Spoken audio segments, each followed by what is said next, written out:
The dark tower.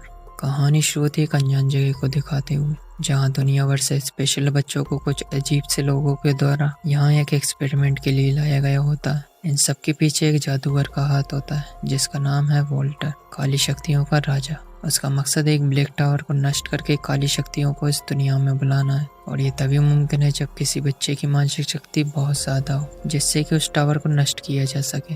तभी एक भूकंप आता और जैक की नींद टूट जाती है। वो ये सब सपना देख रहा था। उसे ये सपने काफी समय से परेशान कर रहे हैं। जैक की लाइफ में उसकी मदर के सिवा एक सौतेला बाप और एक नेवर दोस्त भी होता है। जैक अपने सपने में होने वाली घटनाओं की ड्राइंग भी बनाता है। वो एक होनहार लड़का है। उसे लगता है कि अगर वो टावर नष्ट हुआ तो इस दुनिया में सिर्फ अंधकार का राज होगा, और ये भूकंप भी उसी टावर पर हमले की वजह से आ रहे हैं जिसका असर हर दुनिया में दिखाई देता है। जैक की इन कहानियों से उसे स्कूल में बुली भी किया जाता है, और उसकी मदर के कहने पर उसे मेंटल थेरेपी भी लेना पड़ता है। थेरेपी के दौरान एक और भूकंप आता है। जैक भी अब परेशान हो चुका था क्योंकि एक भी इंसान उस पर यकीन करने वाला नहीं था। लेकिन जब वो अपने घर आ रहा होता है तो उसे एक भिखारी कहता है कि संभल कर, वो तुम्हारे जैसे बच्चों को चुराते हैं, तुम्हारे जैसे खास बच्चे, उन्हें तुम्हारे दिमाग की शक्ति चाहिए। तभी जैक इंसान की स्किन पहने हुए उन अजीब से लोगों को नोटिस भी कर पाता है, जिससे वो घबरा कर जल्दी से अपने घर आ जाता है। और इन सब से परेशान होकर वो अपनी सारी पेंटिंग्स को एक बैग में रख लेता है और कहता है कि अब मैं सपने नहीं देखूंगा।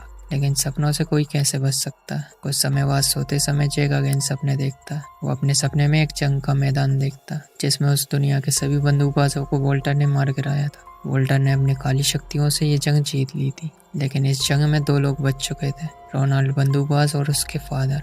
जैसे ही इन दोनों को वोल्टर के होने का एहसास होता है, वो दोनों बिल्कुल अलर्ट हो जाते हैं। बंदूकबाज के फादर कहते हैं कि उसके बारे में मत सोचना, और वो अपने साहस को बढ़ाने के लिए एक ही बात कहते थे, मैं हाथों से निशाना नहीं लगाता। जो अपने हाथों से निशाना लगाता है वो अपने परवरदिगार को भुला चुका है। मैं अपने हाथों से निशाना नहीं लगाता। जो अपने हाथों से निशाना लगाता है वो अपने परवरदिगार को भुला चुका है, बल्कि आंखों से लगाता हूँ। मैं अपनी गन से नहीं मारता। जो अपनी गन से मारता है वो अपने परवरदिगार को भुला चुका है। मैं दिल से मारता हूँ। तभी वोल्टर उनके सामने आता और कहता है कि सांस लेना बंद करो। और अचानक बंदूकबाज के फादर सांस नहीं ले पाते और उनकी डेथ हो जाती है। वोल्टर के काले जादू का असर बंदूकबाज पर नहीं होता क्योंकि उसमें उसके काले जादू को सहने की हिम्मत होती है। बंदूकबाज वोल्टर से उसका सामना करने को कहता है, लेकिन वोल्टर वहां से ये कहते हुए चला जाता है कि टावर जरूर गिरेगा। जैक को अपने सपने में न्यूयॉर्क में बना एक सीक्रेट घर भी दिखता है। तभी जैक की नींद खुल जाती है और वह सबसे पहले उस सीक्रेट जगह के बारे में इंटरनेट पर सर्च करता है। तभी पता चलता है कि दो लोग जैक को लेने के लिए आए होते हैं। उनकी एक ऑर्गेनाइजेशन है जिसमें वो जैक जैसे डिफरेंट टाइप के बच्चों को ट्रीटमेंट देते हैं। इसकी रिक्वेस्ट जैक के पेरेंट्स ने डाली थी। जैक उन दोनों में कुछ नोटिस करता और पैकिंग का बहाना मार के अपने पेरेंट्स को अकेले में ले जाकर बताता है कि ये वही अजीब लोग हैं जो मेरे सपने में आते हैं। लेकिन जैक के फादर कहते हैं कि इसकी हालत तो और ज्यादा खराब होती जा रही है। जैक की मदर को भी कुछ समझ नहीं आता कि जैक को आखिर क्या हो गया है, और वो उससे कहती है कि सिर्फ 2 महीने की बात है जैक, अगर तुम्हें अच्छा नहीं लगा तो मैं तुम्हें वहाँ लेने आ जाऊंगी। जैक मान जाता और अपने पैकिंग करने लगता है। तभी अचानक वो वहाँ से भागने लगता है। वो दोनों अजीब लोग उसका पीछा करने लगते हैं लेकिन उसे पकड़ नहीं पाते। अब जैक भागकर उसी जगह पर पहुंच जाता है जो कि उसने अपने सपने में देखी। वहाँ उसे एक सीक्रेट मशीन दिखती है। ये जगह कुछ सही नहीं होती। वो मशीन एक्टिवेट होने पर एक पासवर्ड मांगती है, जिसका पासवर्ड एंटर करते ही एक दूसरी दुनिया मिडल वर्ल्ड का एक पोर्टल खुल जाता है। जैक को इसका पासवर्ड अपने सपने में मिला था। जैसे ही वो उस पोर्टल में एंटर होने जाता है, कुछ काली शक्तियों से रोकने की भी कोशिश करती है, लेकिन किस्मत से वो उस पोर्टल में एंटर हो जाता है और मिडल वर्ल्ड के एक सुनसान रेगिस्तान में पहुंच जाता है। अब सीन वोल्टर पर आता है, जिसे उसके लोग बताते हैं कि बिना इजाजत की क्रॉसिंग हुई है पृथ्वी पर बने एक पुराने पोर्टल से। अब सीन वापस जैक पर आता है। भटकते भटकते उसकी मुलाकात होती है रोनाल्ड बंदूकबाज से। जैक उसे बताता है कि आप मेरे सपने में आए थे। वो उसे उसकी ड्राइंग भी दिखाता है। उन दोनों के बीच वोल्टर के बारे में भी बात होती है। बंदूकबाज का एक ही मकसद था कि वोल्टर को जान से खत्म कर देना। बंदूकबाज जैक को अपने साथ रख लेता है क्योंकि वो उसके सपनों के जरिए वोल्टर तक पहुंच सकता है, लेकिन इसके लिए उन्हें एक जगह जाना होगा जहाँ एक ऋषि जैक के सपनों को पढ़ सके। अब हम वापस वोल्टर को देखते हैं जो कि पृथ्वी पर आ जाता है। न्यूयॉर्क में बने एक पोर्टल के पास उसे एक जैक के कुछ निशान मिलते हैं। वोल्टर के लोगों का पृथ्वी पर भी एक अड्डा होता है जहाँ से वो स्पेशल बच्चों को किडनैप करके वोल्टर के अड्डे तक भेजते हैं। वोल्टर उस अड्डे पर जाता है और उनसे पूछता है कि पता लगाओ कि ये क्या है। उसका आदमी उसे टेस्ट करता है और बताता है कि ये इंसान का खून है, एक बच्चे का खून। उसकी मानसिक चमक बहुत ज्यादा है।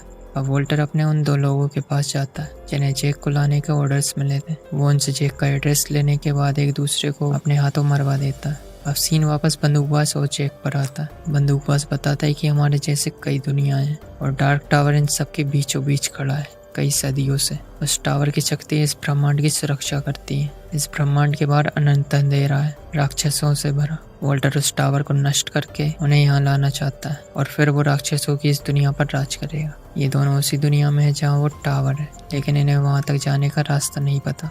थोड़ी देर बाद सोते समय कुछ काली शक्तियाँ उनकी कमजोरी के जरिए उन दोनों को अपनी माया में भी फंसाती है, लेकिन बंदूकबाज अपनी हिम्मत से दोनों को बचा लेता। तभी अचानक बंदूकबाज पर एक मॉन्स्टर का हमला हो जाता है। जैक उस मॉन्स्टर के चंगुल से बचकर भागने की कोशिश करता है। बंदूकबाज अपने आप को संभालता है और बड़ी बहादुरी से उस मॉन्स्टर का खात्मा कर देता है, लेकिन इस फाइट में बंदूकबाज बहुत ज्यादा जख्मी हो जाता है। अब सीन जैक के पेरेंट्स पर आता है। जब वो अपने घर आते हैं तो वो देखते हैं कि एक अनजान आदमी उनके घर घुस आया है और ये और कोई नहीं बल्कि वोल्टर होता है। जैक की मदर उसे पहचान लेती है। ये तो जैक की ड्राइंग वाला आदमी है। ये सुनते ही सबसे पहले वोल्टर जैक के सौतेले फादर को अपने इशारे से ही मार देता, जैसे उसने बंदूकबाज के फादर को मारा था। वोल्टर अब जैक की मदर के साथ जैक के रूम में जाकर उसकी यादों के जरिए जैक की सारी पेंटिंग्स को देखता है। वोल्टर जैक की मदर से कहता है कि तुम्हें बुरा लगना भी चाहिए जो अपने बेटे पर भरोसा नहीं किया। अब सीन अगेन बंदूकबाज और जैक पर आता है। वो उस बस्ती में पहुंच चुके थे जहाँ वो एक ऋषि से जैक का दिमाग पढ़वा सके ताकि उन्हें वोल्टर के ठिकाने तक पहुंचने का रास्ता मिल सके। बंदूकबाज को देखकर वहाँ के लोग अपने आप को खुशनसीब समझते हैं। यहाँ बंदूकबाज को अपने जख्मों का भरने का इलाज तो नहीं मिलता, लेकिन उन्हें एक ऋषि मिलती है जो कि जैक के सपनों को पढ़ सके।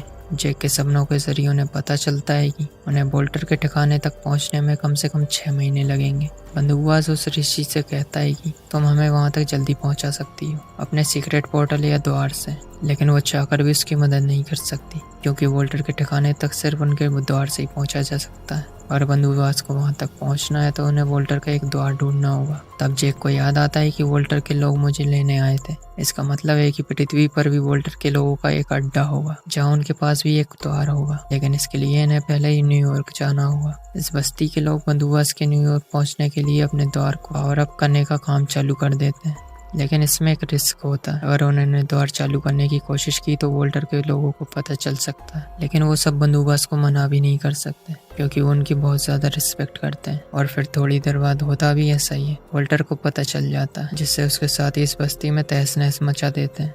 बंदूकबाज सभी को अच्छी टक्कर देता है, लेकिन वो पहले से भी घायल होता है, इसलिए हम उसे हारते हुए देखते हैं। लेकिन जब वोल्टर का एक आदमी जैक को पकड़ कर ले जा रहा होता है तब बंदूकबाज हिम्मत करके अगेन खड़ा हो जाता है। यहाँ हम बंदूकबाज की असली पावर देख पाते हैं। वो बिल्कुल शांत होकर सब कुछ नोटिस करता है और सुनने की कोशिश करता है कि जैक को राक्षस के सोर ले जा रहा है। बंदूकबाज बिना देखे अपनी आंखें बंद करके एक ही शॉट में उस राक्षस को मार गिराता है, जिसके बाद वो दोनों उस पोर्टल से न्यूयॉर्क आ जाते हैं। ये दुनिया बंदूकबाज को कुछ नई सी लगती है। ये दोनों सबसे पहले हॉस्पिटल जाते हैं ताकि बंदूकबाज के जख्मों का कुछ इलाज हो सके। वहां जाने से उसे थोड़ी तो राहत मिलती है, लेकिन उसके जख्म भरने में अभी भी कुछ समय लगेगा। जब जैक अपने घर आता है तो वो देखता है कि उसके पेरेंट्स मारे जा चुके हैं। वोल्टर ने उन्हें मार दिया है। उसे इससे बहुत दुख होता है, लेकिन बंदूकबाज कहता है कि तुम्हें अपने आप को संभालना होगा क्योंकि वो यही तो चाहता है। उसे पता चल जाएगा कि हम यहाँ हैं। थोड़ी देर बाद बंदूकबाज जैक को गन चलाना भी सिखाता है, उसी तरह जैसे कि उसने अपने फादर से सीखा था। जब ये दोनों एक शॉप से अपनी बंदूक की गोलियां लेने जाते हैं तब वोल्टर वहां आ जाता है। वो असलियत में तो वहां मौजूद नहीं होता, बल्कि ये उसके जादू का कमाल होता है। जैक और बंदूकबाज दोनों एक दूसरे से अलग हो जाते हैं, जिसका फायदा उठाकर वोल्टर के लोग जैक को पकड़ लेते हैं। वोल्टर जैक को अपने साथ ले जाता है। बंदूकबाज जैक के पीछे जाता है।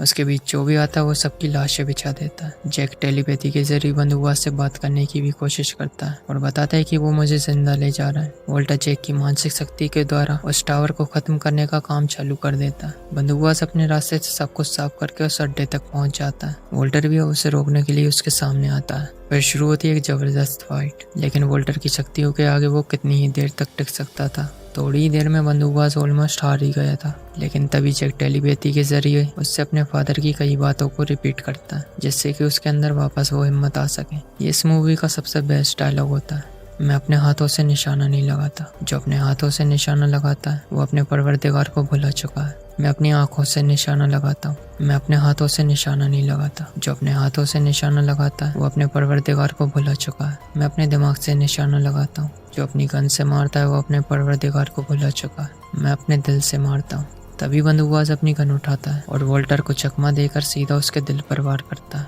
और फिर खड़ा होकर उसके सिर पर। इस तरह वॉल्टर के सपने और कहानी का यहीं पर दी एंड हो जाता है और पूरी दुनिया फिर से एक बार सुरक्षित हो जाती है। इस मूवी के एंड में हम देखते हैं कि बंदूकबाज जैक को अपनी दुनिया में चलने का ऑफर देता है, एक नया बंदूकबाज। वैसे भी जैक का इस दुनिया में अब कोई नहीं होता। जैक बिना ज्यादा कुछ सोचे उसकी बात मान लेता और फिर वो जैक को लेकर अपनी दुनिया मिडल वर्ल्ड में लौट आता है। तो इसी के साथ द ब्लैक टावर मूवी यहीं पर एंड होती है। और हाँ, नीचे एक लाइक बटन भी होता है, उसे कैसे भूल सकते हो। तो फिर मिलते हैं एक और वीडियो के साथ।